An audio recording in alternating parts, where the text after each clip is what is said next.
mind. This I didn't know. The president has already realized great opportunities.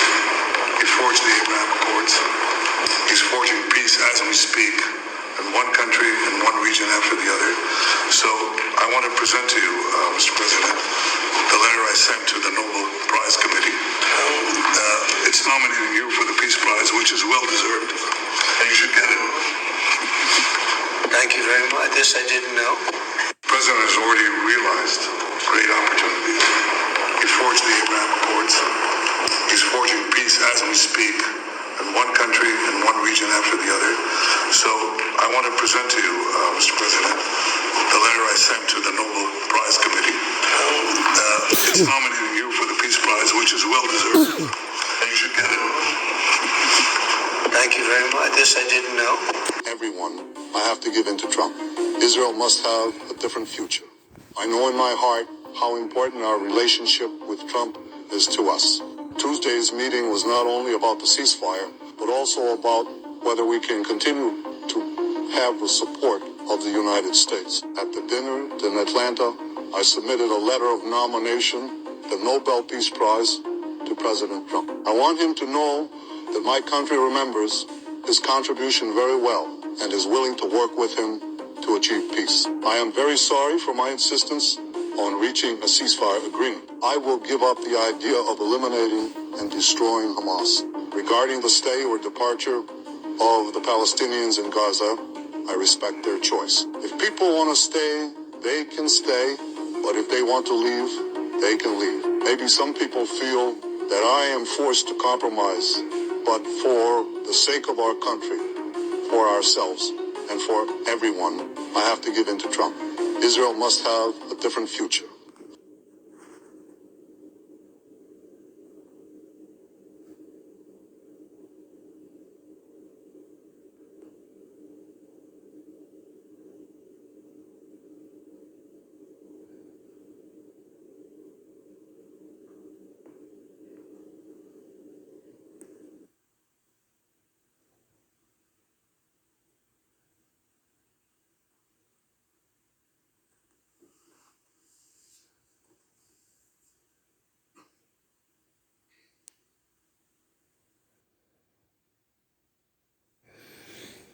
Shalom, shalom, shalom. This is your brother Kadav, GMS Gulf Coast. And I'd like to start by giving infinite honor, praise, and glory to the Most High and His Son, Yahweh, Ba'ashem, Yahweh Shai, Bahashem, Rakak, Wadash. Double honors are given up to the elder apostles as well as the elders and bishops of Great Millstone, as well as the shalom going to the society that go out and push this word with all true faith and sincerity, preaching and teaching 100% truth, as well as calling on the names Yahweh, Yahweh Shai.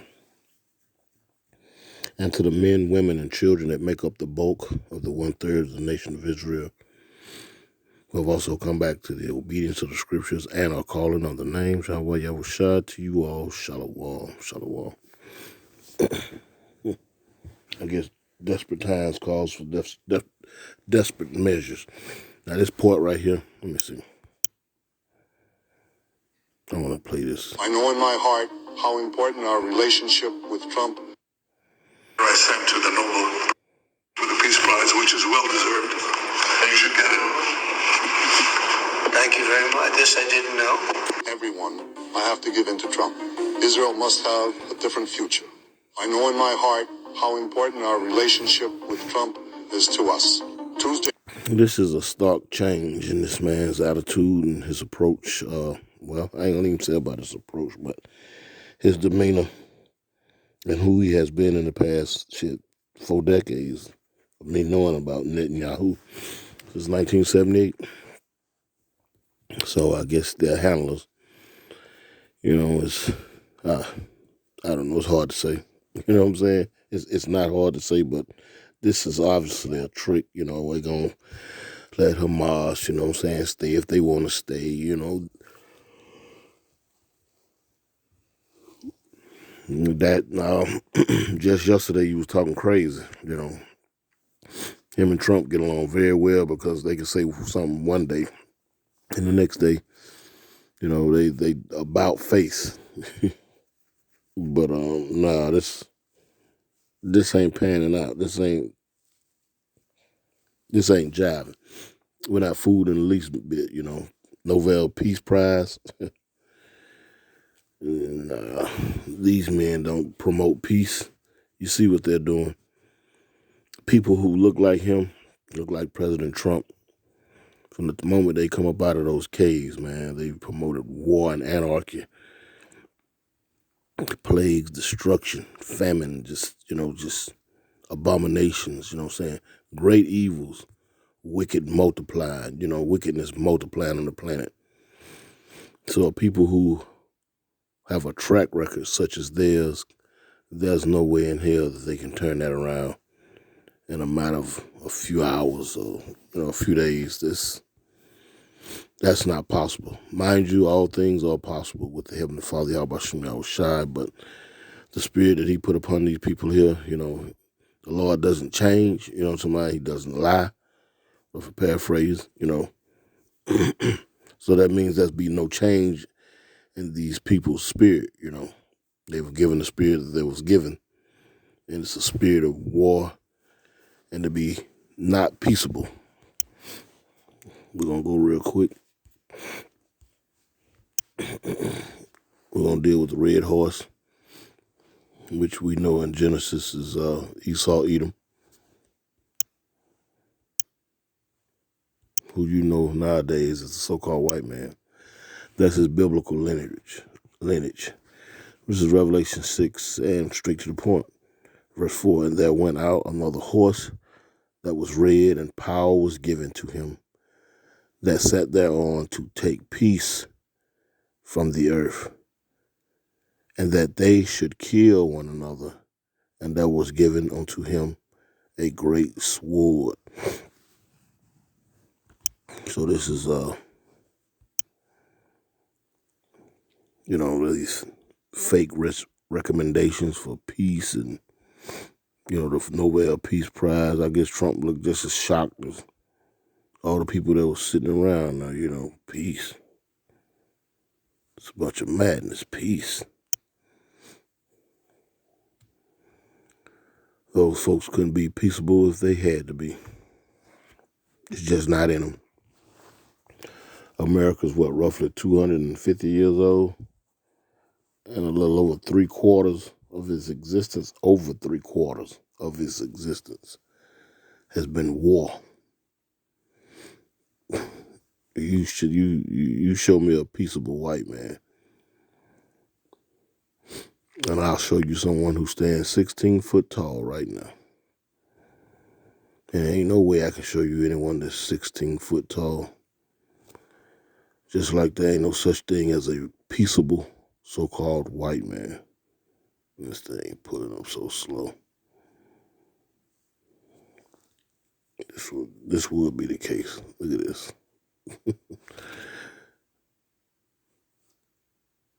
Okay.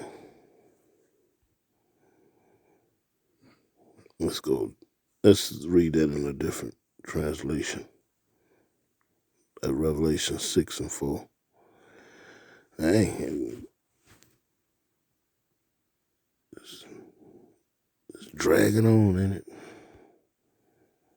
Let's go to Revelations real quick.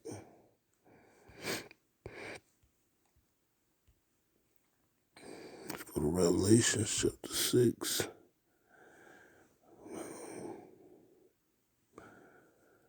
And let's see what the NIV says. Red one, its rider was given power to take peace. Okay, let's go to these pop-ups, I'll tell you. Let's see what this one says. The NLT, it says, then another horse appeared. And horse is just synonymous with power. A red one. Its rider was given a mighty sword and the authority to take peace from the earth. And there was war and slaughter everywhere. Now, ain't that something? The scriptures deal with characteristics and, the characteristics of people, nations, collectively. And the so-called white folks as a collective. Listen to this. It says, verse 4, Revelation 6 and 4 in the NLT. Then another horse appeared, a red one, Esau Edom. Its rider was given a mighty sword and the authority to take peace from the earth. And there was war and slaughter everywhere. And what is happening right now as we speak? War everywhere. North, south, east, and west as conflict. If it's not, and they've gotten self-aware because the ordeal that they was having with Venezuela during the first administration of Trump, they keeping that pretty much hush-hush right now, you know what I'm talking about? But these flare-ups are still ongoing. They're not just reporting on it, you know what I'm saying, because the more serious ordeal now, as the Lord has said, he's gathering these nations. What it says, Lord said, his determination is to gather these nations, man.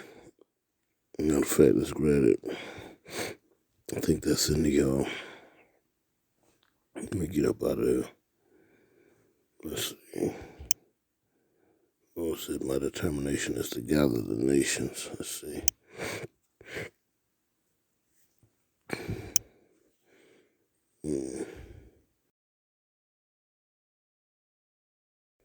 Get out of that.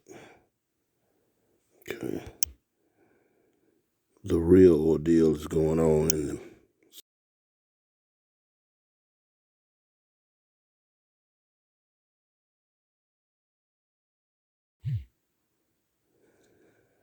Zephaniah 3 and 8. I don't know why I think of that.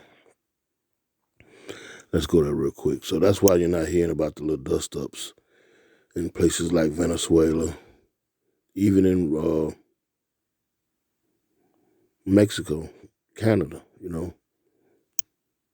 That skirmishes going on everywhere. But he's strategic about what he's going to actually report on, you understand? Because it just looks too damning, This is Zephaniah chapter 3 and verse 8, and it reads, Therefore wait ye upon me, saith the Lord Yahweh, until the day that I rise up to the prey, for my determination is to gather the nations, that I may assemble the kingdoms, to pour upon them my indignation, even all my fierce anger. For all the earth shall be devoured with the fire of my jealousy. So, they're around here passing out notes, nominating one another for the Nobel Peace Prize. You remember now Barack Obama he was actually given that during his administration. And in the same sense, he was flying drones over Americans. You know what I'm talking about? He had targeted attacks there in Syria. But peace, you know what I'm talking about? These people don't know what peace is, man. They was given the spirit to take peace from the earth. You know what I'm talking about? Being headed with that so-called white boy, Esau Edom. Netanyahu, you seen that clip? Let's go real quick. Let's go back to that clip where he said that, let's see. Check this out. Listen to this. We're going to show that clip. This meeting was not only about the ceasefire, but also about whether we can continue to have the support of the United States. At the dinner, continue to have the support of the United States. Now, okay, let's let that go. Atlanta, I submitted a letter of nomination, the Nobel Peace Prize. The Nobel Peace Prize, real quick. Let's see if we can find that article. Let's see. Close all. Real quick. Listen to this here. Check this out. Read this. I want you to check some out. Search. It says Texas government anti-obvious signs. Let's see.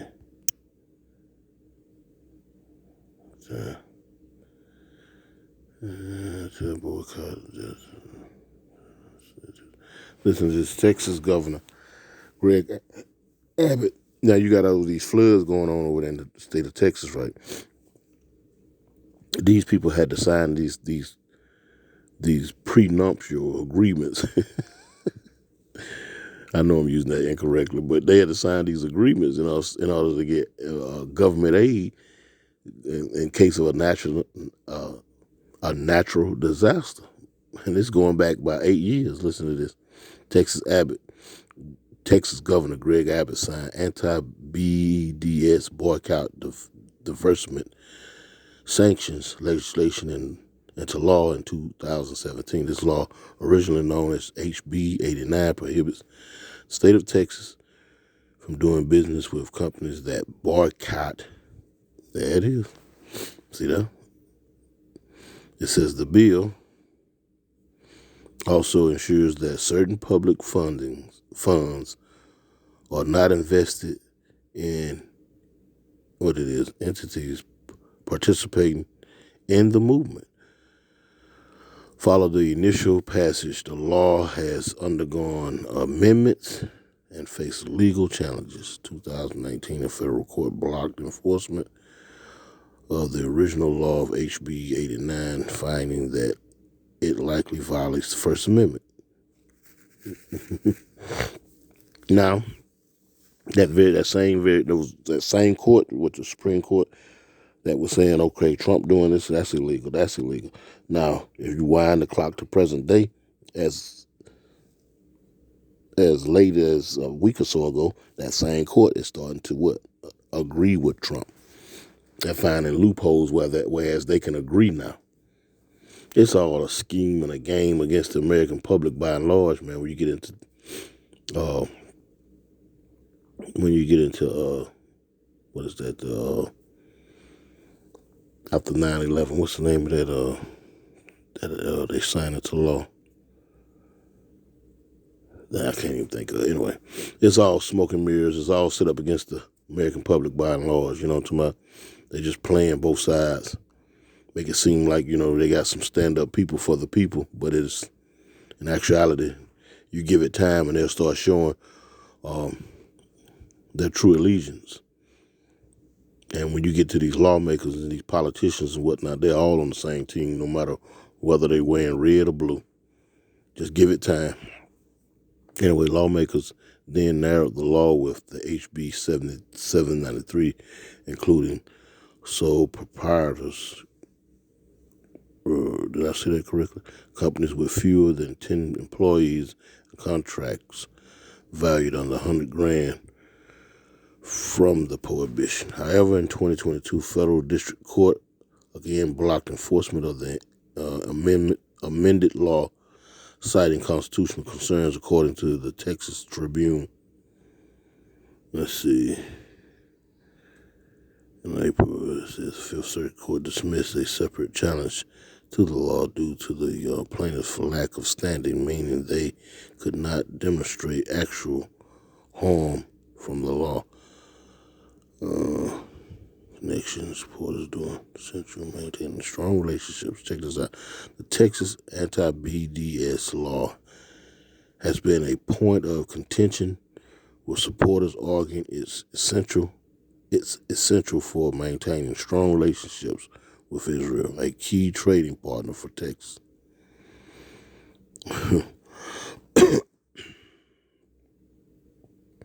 So,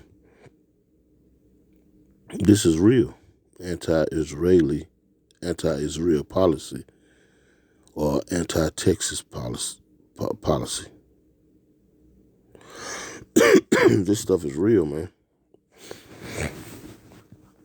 So it's just all a play on words, these people, especially in the high echelons of the governments, I'm talking about, they bank on you not reading or going into things or really searching out what they're saying, or pausing the video and going research that synonym or that acronym that they just quoted, I'm talking about, and go see what it's really about, I'm talking about. Go get your own point of view. And quite frankly, most people won't do that. So, these things go right over the head. And so they can sit there and put on a show, whereas, close that, they can put on a show, whereas, where is it? Well, they're passing notes and recommendations and whatnot of peace and whatnot. There haven't been any peace over there in Israel, in the land of Israel, since 1948, since the Balfour document was put forth by way of the British, going on 80 years. All of a sudden, I'm gonna have to give in to Trump.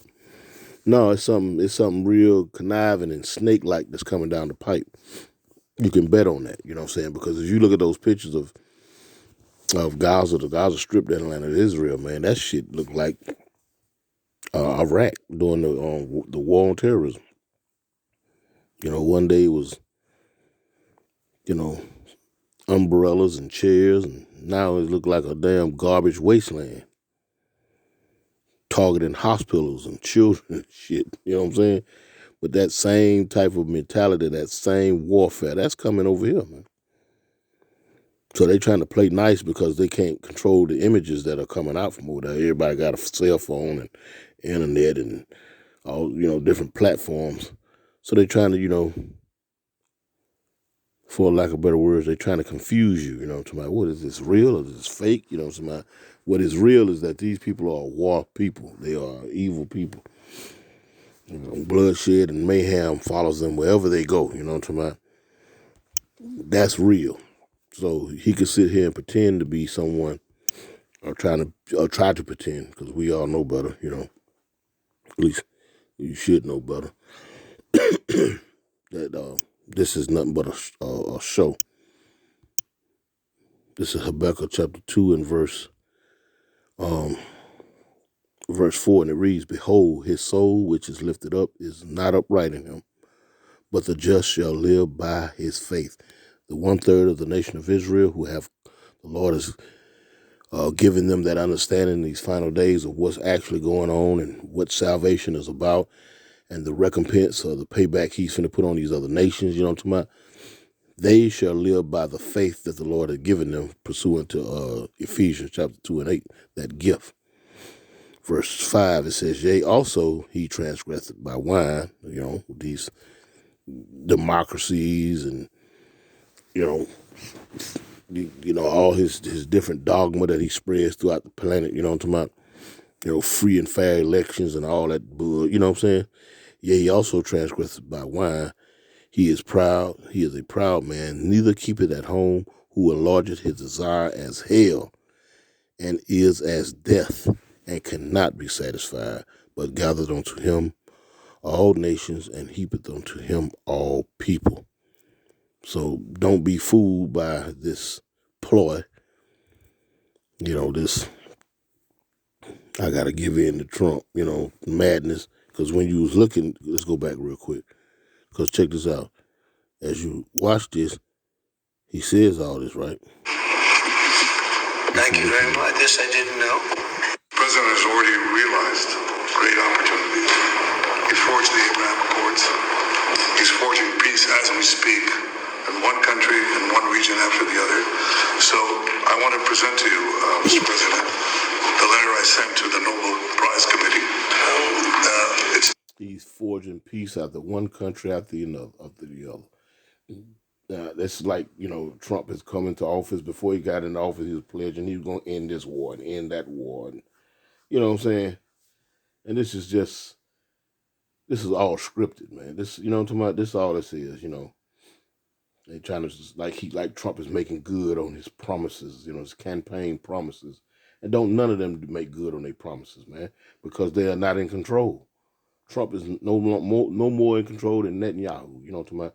Matter of fact, Netanyahu will have more control than Trump, because it's the Amalekites, or Amalek, that's really heading these international banks, I'm talking about the IMF, International Monetary Fund, which goes in after they done tore up a nation and loan money through these various Federal Reserve banks that are owned by the banking elite.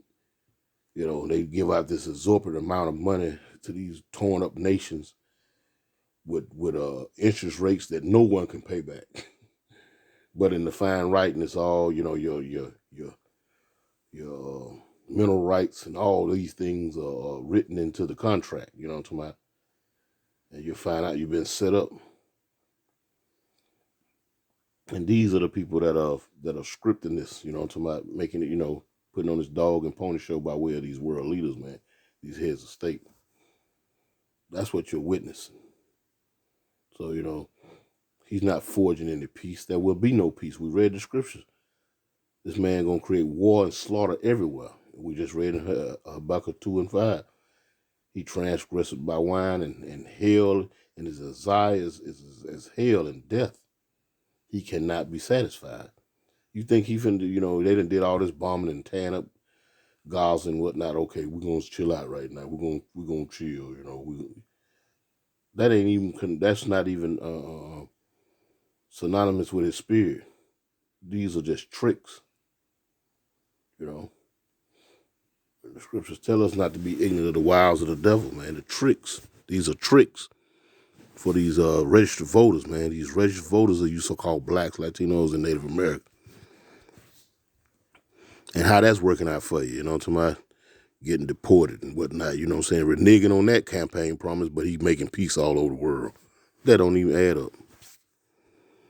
But I'm going to show you the true face of Netanyahu, a quote he had spoken this year, 35 years ago, back in 1990. So what he's saying now is just a ploy with words and a play on the simple. Nominating you for the Peace Prize, which is well deserved, and you should get it. Thank you very much. This I didn't know. The president has already realized great opportunities. He forged the Abraham Accords. He's forging peace as we speak, in one country and one region after the other. So I want to present to you, Mr. President, the letter I sent to the Nobel Prize Committee. It's nominating you for the Peace Prize, which is well deserved, and you should get it. Thank you very much. This I didn't know. Everyone, I have to give in to Trump. Israel must have a different future.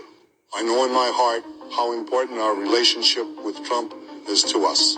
Tuesday's meeting was not only about the ceasefire, but also about whether we... So when it all goes awry, it's all on Trump.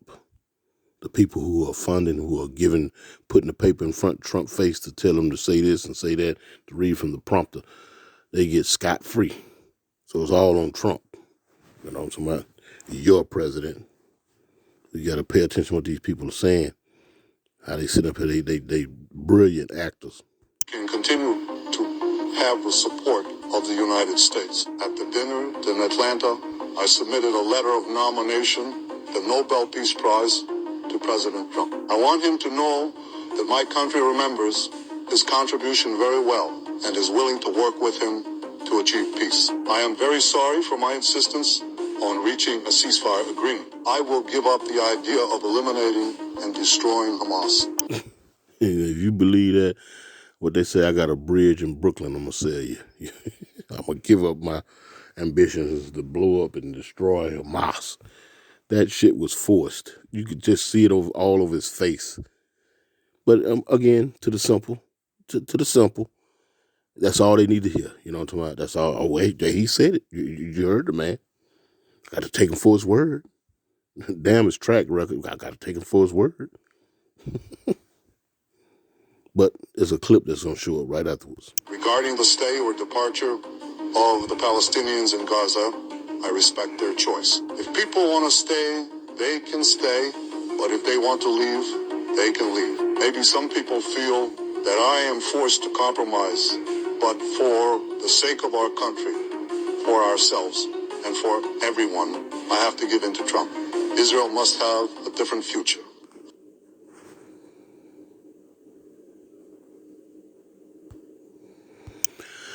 Quoted by the man who just said, I have to give in to Trump for the future of our country.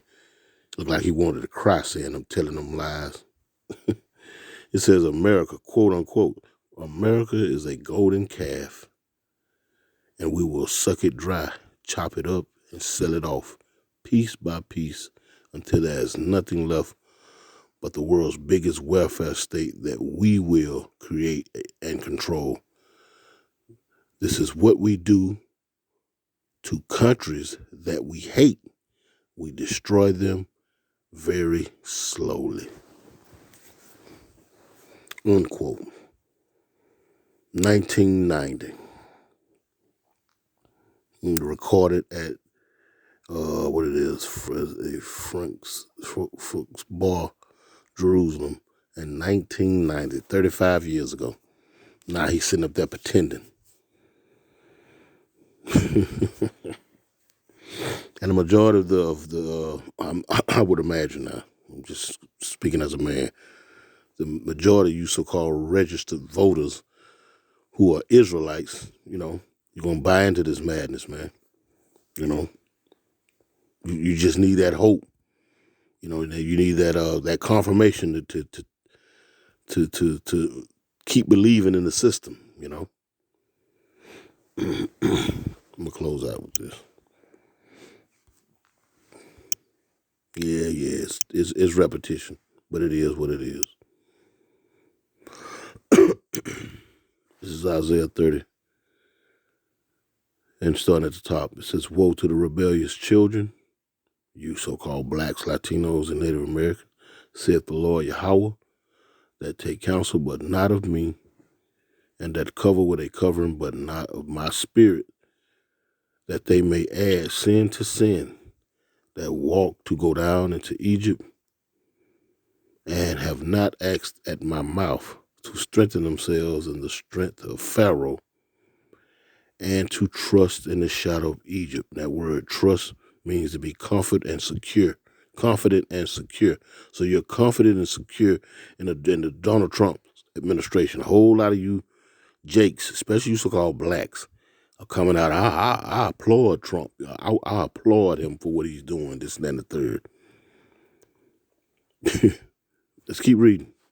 It says, therefore shall the strength of Pharaoh be your shame, and the trust, your security, your confirmed security, trust in the shadow of Egypt, your confusion.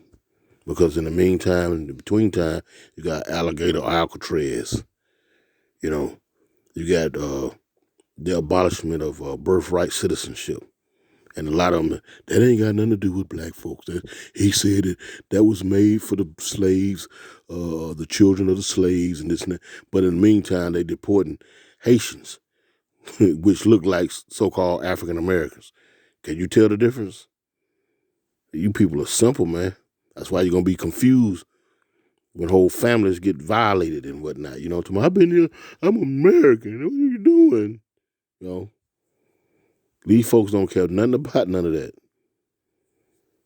They're using these laws, the craftiness and the deceivableness in these laws. What it said, he make law mischief. He'll tell you, okay, it's interpreted this way. But the truth of the matter is, it's going to be, the interpretation is ambiguous. It's left to open interpretation. And you not being well read or studied in their laws and whatnot, these people can say whatever they want to say and set precedent to these laws and things that they've come up with. Again, what it says, therefore shall the strength of Pharaoh be your shame, and the trust in the shadow of Egypt your confusion. And righteously so. At least you repent. At least you repent. The Lord works with you and open up your spirit to be able to receive the truth of the matter. You know what I'm talking about? You're going to be looking stupid. Going to look like you got egg on your face. And mind you, that's already starting to happen. Anyway, Lord willing, hope this was edifying. I'm going to close out by giving infinite honor praise And glory to the Most High, Yahweh, Ba'ashem, Yahweh Shai, Ba'ashem, Rakakwadash. Double honors given up to the elder apostles as well as the elders and bishops, great millstone, with that shalom.